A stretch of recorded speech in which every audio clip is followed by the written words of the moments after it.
Hi folks, and Céad Míle Fáilte. If you are a small rider like myself, but you're looking at the best motorcycle that you can get, well, I might have something for you. I know, hear me out.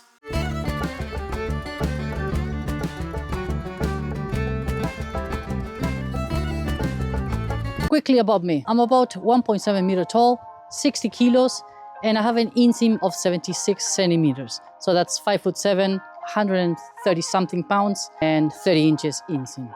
I've been riding GSs for the last 10 years. And of course, with those 10 years, I've gathered a lot of experience, knowledge, and a lot of tips and tricks that I can share with you to make your life a little bit easier if you want to ride a big bike like this one. Now, let's talk about the bike. Obviously, the GS is a pretty heavy and big bike overall, and a lot of people get intimidated by this. But I'm here to tell you that even being a small rider, the weight and the size of the bike will not be an issue. In fact, due to the configuration of the Boxer engine, where the weight is very down low and the center of gravity remains very low, once you get going, the weight disappears. It's a very easy bike to handle. Even tight corners and everything like that, you will not have any issue whatsoever. The challenges arrive when you are at slow traffic movement or parking lot situation or moving the bike around. That's where you'll see your challenges. Now, to prove a point about the balance of the bike, I don't know if you noticed, but I've been holding this bike for the whole segment. One-handed too. On top of the weight distribution and the low center of gravity, the other benefit of the GS is the design of the suspension. They have what they call a telelever suspension. It's almost like a car suspension, so that allows it to handle the weight a lot better.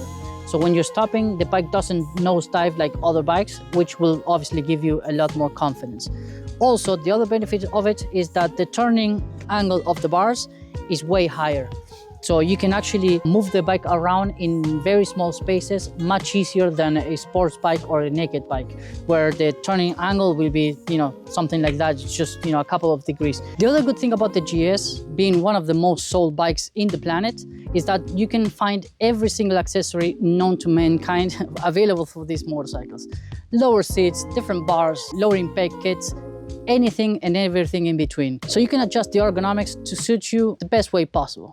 Rule number one about riding a big bike, being a small rider, is never to pay attention to the audience.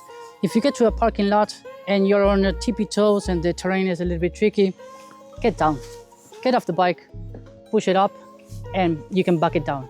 Walk it, don't even struggle. The bikes are very well balanced, as I said. You don't need to struggle. Forget about the audience. Don't pay attention to them. Rule number two, don't be afraid of the bike. The bike is stationary, the weight is on the ground. You only have to learn how to move it. So things like that, with the hip, that's it, the bike is up. I didn't even use my hands. Again, with the hips, push it, that's it, the bike is up. Then with one hand, just hold it, right? You've seen this trick before on the internet for sure. You just balance it, one hand, no problem at all. You have to learn how to manage the weight, how to move it around, and again, forgetting about the audience, do what you have to do, making sure that you're in control at all times. Rule number three is to always be aware of your surroundings.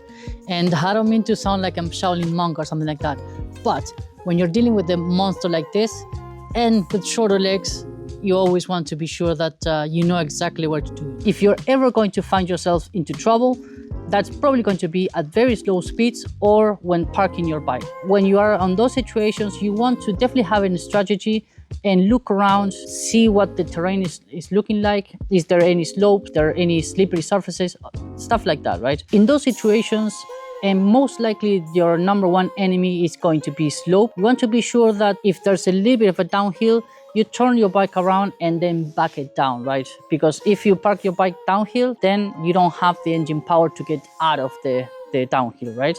Also remember rule number one of don't pay attention to the audience. So if you're a parking lot, for example, and you see a bit of a slope or something like that, stop for a second, look around, see, if there are any better spots or whatever, right? And if there's no option, then do what I just said, use your engine to turn around and then back down into the downhill, because then going uphill with the engine is no problem at all, right? Other things to have in mind, if there's any type of rough terrain or slopes or whatever, right? Always leave your bike in gear. First gear, just deploy your side stand, the bike will turn off automatically, and that will act almost like a handbrake. That will definitely help you to keep your bike safe and stable. So if you're riding around and you're slowing down on traffic, but the terrain has a little bit of a slope, think about it, right? And always try to put your one foot that is on the higher side, right? So, because if you try to go to the low side, you won't be able to find the ground at all, right? Also, if you need to put your side stand, and we'll see an example on how to do that on a slope, always try to park it either on the uphill or at an angle. And if you have to be parallel to the slope, always try to make sure that the side stand is on the higher side as well, right?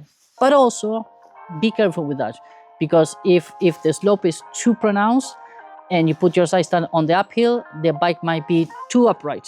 And that's also not good, right? Because if it is too upright, it might just lean over, right? So things to consider. Like I said, look around, have a strategy, take your time, and then, slow down or park your bike.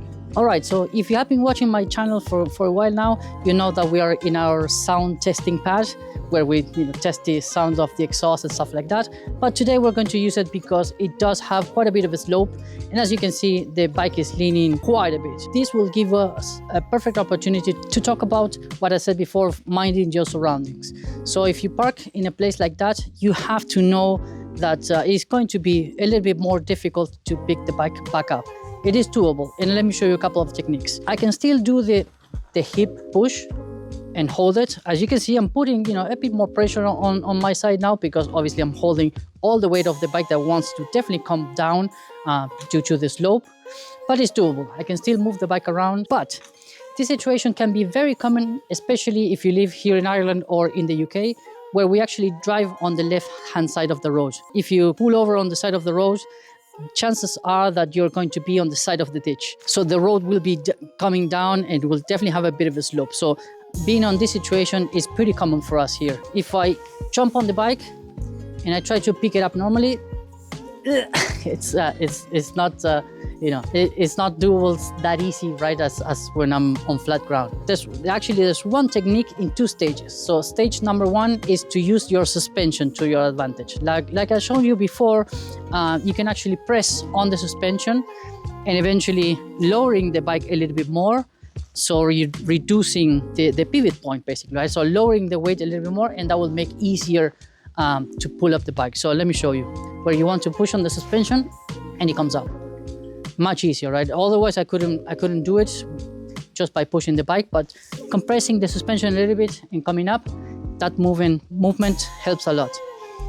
Second stage, pulling the front wheel uphill, and that will actually help you a lot because you're rolling with the tire, right? Don't know if it makes sense, but when you see it, it actually works wonders. So do the two things, pulling the wheel up and doing the little jump, right? Compressing the suspension, and that should help you out to bring the bike up quite a bit. Much easier, much easier.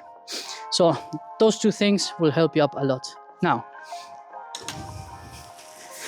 if you have the space, if you're in a parking lot and you still have a grading or something like that, and you ended up in a situation like this, you can always push up the bike, move it, and then if you move the bike uphill, you effectively reduce the angle of the bike, and then much easier to jump in and get it off the sides. So those are just a few examples, right? And to show you that everything has a little bit of a technique, and with practice, you can definitely manage a bike like this, no problem whatsoever. Next one is an eternal myth that I've seen all the time, where folks want to flat foot both feet on the ground at all times. Makes no sense. I don't know why people obsess too much about this, but you don't need it. I have one foot on the ground, the other one on the peg, and I can balance the bike, no problem whatsoever. And I never use both feet on the ground. You don't need to press the rear brake in traffic. I know they teach that whenever you do your certifications or your classes, but I've never touched the rear brake. So if I'm in slow moving traffic, I have my foot on the ground and the other one on the shift lever, right? So neutral first gear, and only one foot on the ground. Here's a little bit of a trick for you. So let's say that you want to move your bike forward, right? Move the bike but sitting down. At the moment, as you can see, pretty much flat, almost flat-footed. But what I'll do is I'll put the bike on the high mode, right? I do have adapted ride height on this bike.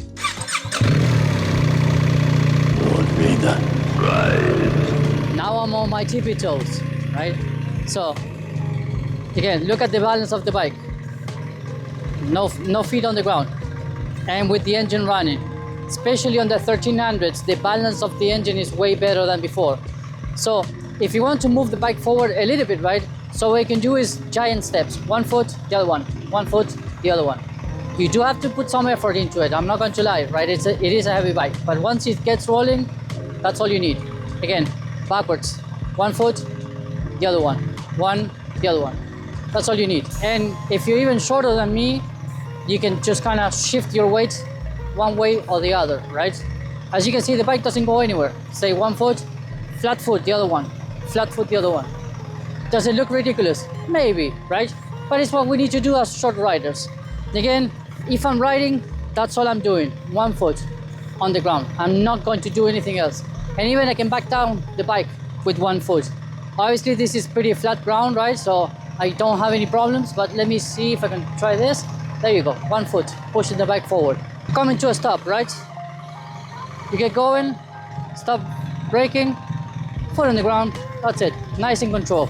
That's all you need. What I do is with my right foot, I aim forward, and as you're stopping, the bike will, come to a stop, and then your foot will land exactly what you want, where you want it. Let me show you. And again, I'm doing all this with the bike on the high mode. So we get going, put your foot forward, stop. That's it. And again, I'm flat footing, the bike is completely secure. Put it in neutral, you can let go, right? That's all you need. Even if you're tippy-toeing, the bike has such a nice balance that it won't get you in trouble. You just need to trust the bike, don't be scared of it, and learn how to use it. Also, use the suspension, right? Obviously, it is an adventure bike, so the suspension will squeeze a little bit, right? Turn off the bike, the suspension lowers down, and I'm back on the ground. Here's another real life situation where you need to manage the weight of the bike and know exactly the technique or how to manage it. So let's say that if you're on tippy toes and you're struggling to get your feet on the ground, like I said before, get off the bike and manage it, right?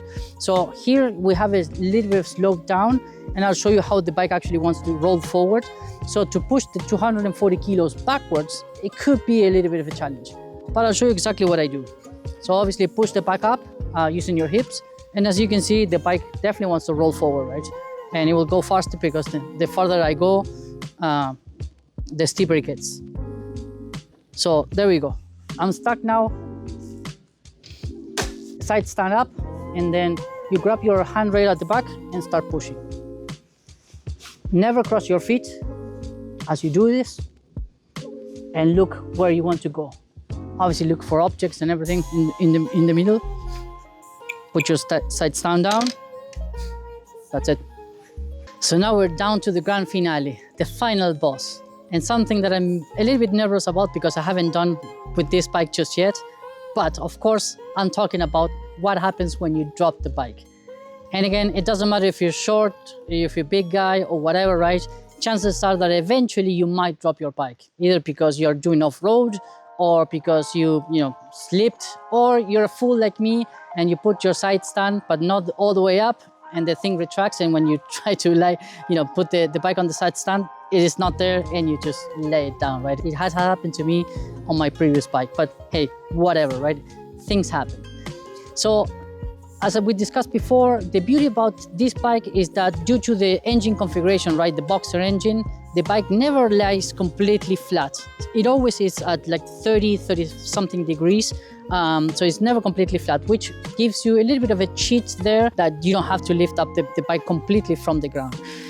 Of course, always think about putting engine bar protections, right? Definitely worth the investment on this type of bikes, both to protect the engine and also to have that little bit more leverage, right, when you're trying to pick up the bike. Now, this is where the 3 rules come together and you tied it all up, right? So rule number 1, remember, don't pay attention to the audience.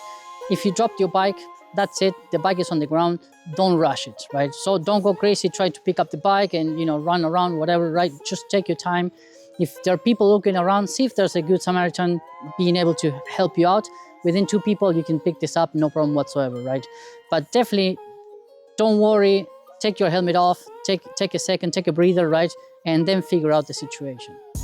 Number 2, don't be afraid of the bike, like we mentioned before, right? So it is a heavy bike for sure. It is going to be a little bit of a struggle, but there are techniques to it, right?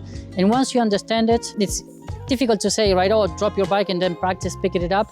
But you can do it, right? So I put a bit of a rubber mat here so I can actually, hopefully gently drop it and try to pick it up without scratching the bike. But it's definitely not a bad idea to do it on a controlled environment, right? If you have a bit of grass or something like that, drop it and try to practice. Or do one of the off-road courses where they will actually teach you that, right? But it's a skill that you definitely want to have in your back pocket to be ready for any situation. Rule number 3 is to be aware of your surroundings, right? Like we mentioned before. And in this case, obviously, you're not going to be planning where to drop your bike unless you're practicing.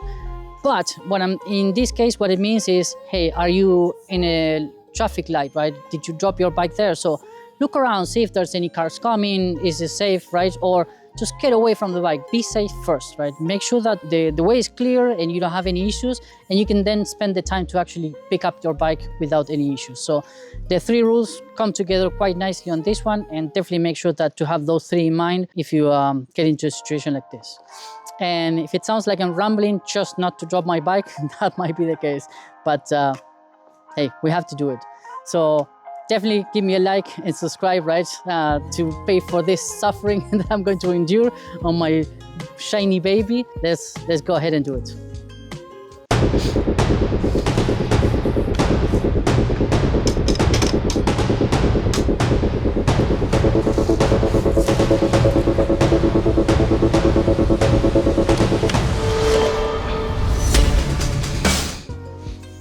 The eagle has landed.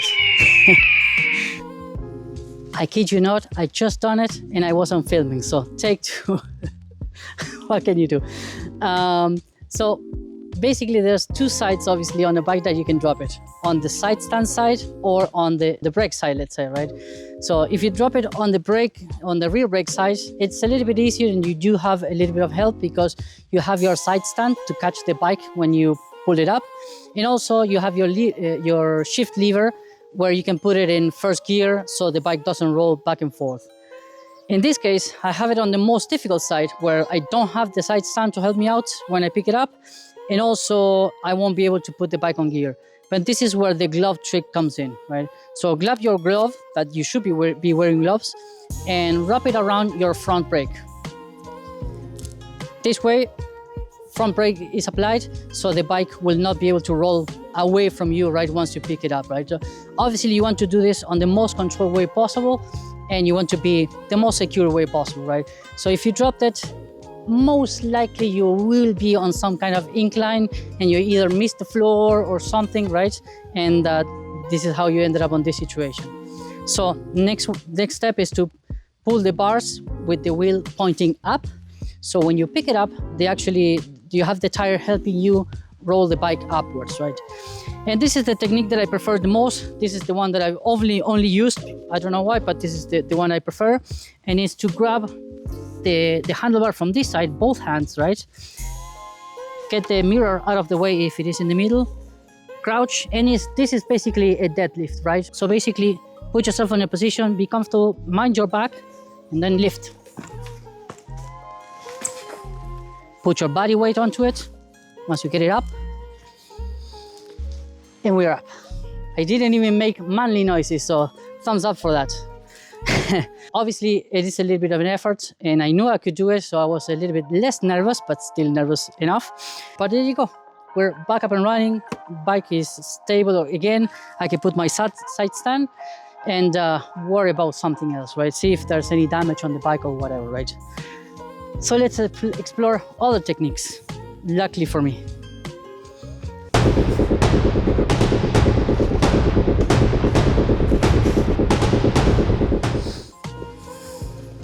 Technique number 2, and this one I haven't ever tried, so we'll give it a try, see how it goes. This is something that they really teach a lot for smaller riders on any type of class, either off-road or advanced techniques, which is basically grabbing the handlebar and the handrail at the back, putting your butt on the seat, and then start walking the bike backwards. I see why they teach this technique. It's, you know, quite easy actually, yeah. The only problem with this is that you're now facing backwards, right? So in order to get the side stand or something like that, yeah, still not there. I guess I have to push a little bit more. It works, definitely. It's definitely not a bad technique. A little bit less effort than my previous technique. Yeah, this definitely works. I'm surprised, and it's actually not too bad. So definitely an option to consider. So let's do it again.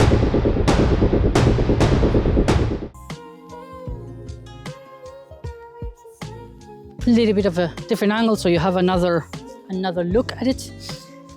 Hand on your handlebar, hand on your handrail, so butt in your seat and start walking backwards.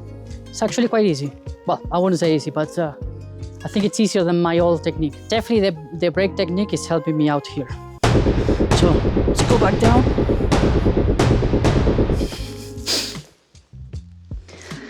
Technique number 3.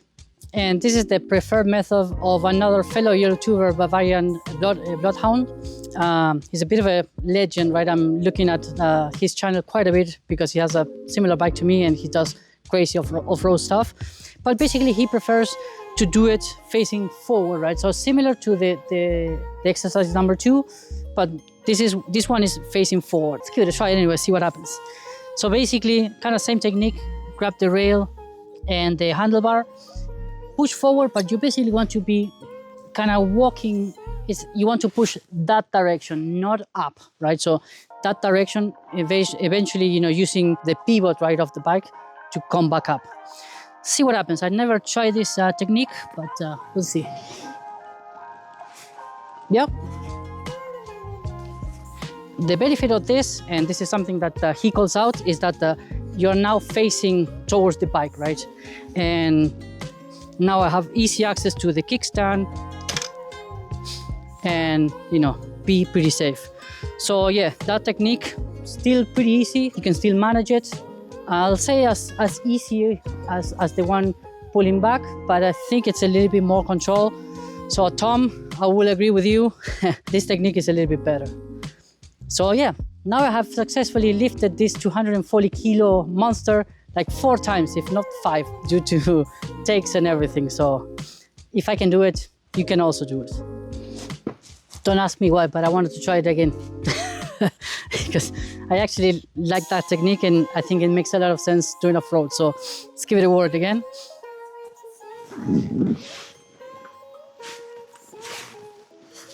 Yeah, that technique, definitely very nice. That's it. I'm dropping my bike. Let's move to something else. So there you have it, folks. That's pretty much it for this video. It definitely has been a bit of a workout for me. So I hope you enjoy it. And let me know if you have any other techniques or any other suggestions for us small riders to consider, right? And anything that will make our life easier. There's one bit more information that we need to explore, and we'll leave that for the next video, which is obviously riding 2-up. 100% doable, especially on these bikes with, you know, self-leveling suspension and everything like that. But spoiler alert, the key thing there is to work with your pillion, right? That is the key thing. So I do have a couple of more suggestions and advice for that type of riding situation. But hopefully by the end of this video, you will feel a little bit more confident that you can have a GS and you can actually have a great time and you don't have to be worried about it. So go out there, get your GS and enjoy it. And, you know, everything good comes in a small package. Thank you for watching, and I'll see you in the next one. Thanks.